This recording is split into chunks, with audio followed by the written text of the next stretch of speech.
Bonsoir à toutes et à tous et merci d'être avec nous dans le programme du soir sur New World Info. On va commencer tout de suite avec le décryptage de l'actualité. Ce soir, nous allons évoquer la question de la migration. Le navire Sea-Watch a défié Salvini et forcé le blocus des eaux italiennes. On évoque le sujet ce soir avec notre éditorialiste Didier Assoba. Bonsoir Didier Assoba. Bonsoir Samuel. Carola Rackete, jeune capitaine allemande du Sea-Watch, a forcé le blocus mis en place par le gouvernement de Matteo Salvini afin de débarquer les migrants de l'île de Lampedusa. La jeune capitaine du navire humanitaire Sea-Watch a forcé mercredi 26 juin le blocus des eaux territoriales italiennes pour tenter de débarquer sur l'île de Lampedusa les 42 migrants bloqués à bord depuis 2 semaines aux grandes dames de Matteo Salvini. J'ai décidé d'entrer dans le port de Lampedusa. Je sais ce que je risque, mais les 42 naufragés à bord sont épuisés. Je les amène en lieu sûr, a déclaré sur Twitter la jeune capitaine allemande du navire Carola Rackete, engageant ainsi un bras de fer avec le ministre italien de l'Intérieur. Didier Assoba, on voit que l'Italie aujourd'hui en matière d'accueil de migrants a commencé depuis quelques mois à faire montre d'une véritable détermination à dire non. Et là, l'Italie a continué sur cette lancée. Oui, vous savez, les autorités italiennes avaient un temps préconisé que l'Union européenne puisse prendre en charge les migrants secourus dans les eaux on va dire, territoriale donc du continent. Mais on sait qu'un certain nombre de pays européens appliquent une politique rigoureuse en matière d'immigration. Au rang de ces pays-là, on citera la France et d'autres pays encore. Et à un moment donné, tout le poids de l'immigration ou de la migration, selon clandestine, qualifiée ainsi par l'Europe, s'est reposé sur l'Italie qui avait elle seule à secourir les migrants et à les recevoir chez elle, à les secourir. Et à un moment donné, les autorités italiennes pensent qu'elles n'en peuvent plus seules et qu'il va falloir que dans un cadre assez large, l'Europe en tant qu'entité, l'Union européenne, puisse prendre en charge donc ces migrants-là qui arrivent au large, généralement de l'Italie, de l'Espagne et du Portugal dans une moindre mesure, pour qu'on puisse les amener soit à Bruxelles, à Amsterdam, que dans une solidarité manifestée, tous les pays membres de l'Union européenne puissent prendre en charge donc les migrants qui arrivent. Mais on a compris que certaines autorités de l'Union européenne et certains pays membres n'ont pas épousé cette proposition donc, de l'Italie, ce qui a d'ailleurs déclenché récemment cette guerre par médias interposés entre l'Italie et la France. Et donc on a compris que l'Italie veut aujourd'hui faire montre de fermeté et pousser l'Europe à bout et pousser l'Europe dans le coin pour que l'Union européenne soit dans l'obligation de céder à cette proposition de l'Italie. On ne va pas dire que c'est un chantage, mais je pense que c'est une manière pour les autorités italiennes de pousser tout le monde à bout et à amener un certain nombre de personnes à ouvrir les yeux qu'il vaudra mieux pour tous de se mettre ensemble pour accueillir les migrants qui arrivent. Mais pendant que l'Italie, la France, d'autres pays européens continuent par se disputer sur ces questions, il s'agit de la vie de personnes, des vies qui ont été en danger, qui ont été secourues. Oui, évidemment, des vies des personnes en danger. Et je pense véritablement que ceux qui ont été secourus, autant pour moi, finalement, trouveront quand même un pays, une ville, un quartier d'accueil. Même si ce n'est pas l'Italie, ce sera forcément un autre pays. Mais ces personnes-là ne pourront pas rester éternellement dans le navire à bord, dans le navire donc au large de l'Italie. Je pense véritablement qu'une solution sera trouvée et ceux qui sont sauvés cette fois pourront dire merci à cette jeune capitaine allemande qui a décidé de prendre ses responsabilités et de conduire le navire donc pour franchir le blocus et aller donc au large de Lampedusa. Je pense que pendant ce temps, les discussions vont continuer et on va saluer plutôt le courage de cette capitaine-là et appeler un peu nos amis de l'Europe et essentiellement de l'Union européenne et d'autres pays encore à faire montre de l'humanisme, de l'humanité, parce que c'est le même sang qui coule dans le veine de tout ce qui est être humain sur la Terre. Alors même si on prend la question sur ce point-là, il s'agit quand même de migrants qui débarquent et qui deviennent des charges pour ces pays. Ils ont le droit aujourd'hui de s'en protéger. Oui, c'est vrai que je suis d'accord que l'Europe ne peut pas tout recevoir. Et du coup, ne peut pas recevoir non plus des gens qui n'ont rien à apporter, mais qui viennent plutôt créer des problèmes.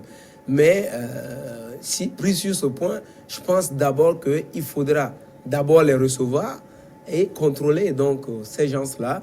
Et si certains posent problème, les ramener chez eux. Ce sera mieux, mais que de décider de les laisser mourir dans la mer. Je pense que ce sera assez cynique. Et je ne pense pas qu'on pourrait arriver à ce point extrême. Mais il vaudra mieux, même si on veut se protéger de toutes les éventualités que pourront provoquer donc ces immigrations-là, il vaudra mieux d'abord accueillir des gens, les suivre, les contrôler. Et si certains parmi eux posent des problèmes, il faut juste les ramener chez eux. Ce n'est pour rien qu'existe la politique de déportation. Donc ça se fait depuis des années et ça pourra continuer à se faire. Mais il y en a quand même qui vont en Europe et qui deviennent une bénédiction pour ces pays-là. Pas seulement en Europe, dans d'autres pays, dans d'autres contextes sur la terre, mais essentiellement en Europe. On voit ce qu'apporte à l'Europe l'immigration.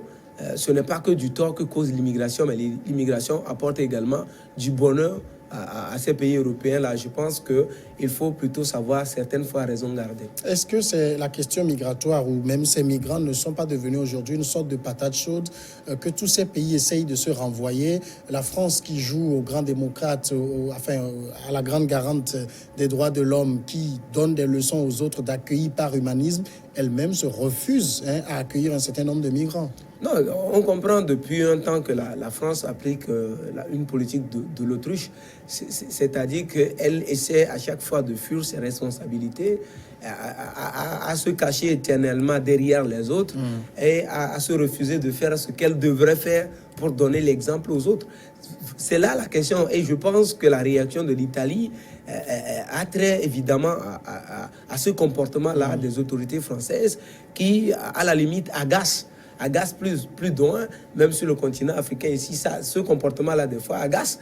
Mais vous savez que après tout, si on le prend dans la relation France et Afrique, on voit ce que deviennent certaines fois nos frères qui vont en France, qui sont certaines fois rejetés et poursuivis devant les tribunaux, mais qui finissent par à qui des gens finissent par manifester leur bonne volonté et qui deviennent une richesse pour la France, comme je le disais.